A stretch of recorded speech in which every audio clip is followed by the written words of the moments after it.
یا علی ٹھیک ہے مدد کہنا ہم نہیں کہتے کہ یہ کوئی سنت ہے، ہم کہتے ہیں یہ ایک کلچرل ایک عادت ہے لوگوں کی. جیسے پاکستان میں لوگ شلوار قمیض پہنتے ہیں، ٹھیک ہے انگلینڈ میں لوگ کیا پہنتے ہیں، ٹی شرٹ پہنتے ہیں.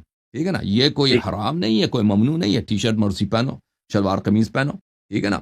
اسی طرح کلچر ٹھیک ہے، ایک دوسرے سے ملتے ہیں کہتے ہیں یا علی مدد، وہ بھی کہتا ہے خیر ٹھیک ہے مولا علی مدد یا پیر مولا علی مدد. ٹھیک ہے نا. تو اگر یہ کہتے ہیں ٹھیک ہے یہ کوئی حرام نہیں ہے، یہ اہل بیت علیہ ٹھیک السلام سے محبت کرنے کا اظہار ہے کہ میں مولا امیر المومنین علیہ السلام سے محبت کرتا ہوں، آپ بھی محبت کرتے ہیں. ٹھیک ہے نا.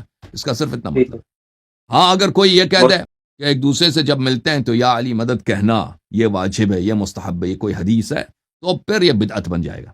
ٹھیک ہے نا. وإلا اگر یہ عقیدہ نہیں ہے آپ کا، آپ جیسے شلوار قمیض پہنتے ہیں، آپ میں اب مثلا میں نے چشمے پہنے، آپ بھی چشمے پہنے نا، وہ کوئی سنت تھوڑی ہے ہم چشمے پہنے، یہ کوئی بدعت بالکل نہیں ہے اس طرح. لیکن اگر ہم کہہ دیں کہ بھائی یہ سنت ہے، اس کی بڑی ثواب ہے، جو چشمہ پہنے گا وہ جنت جائے گا. ٹھیک ہے نا. تو پھر یہ کیا ہوگا، پھر یہ بدعت ہوگا. ہاں دین کا حصہ بنائیں پھر بدعت ہے.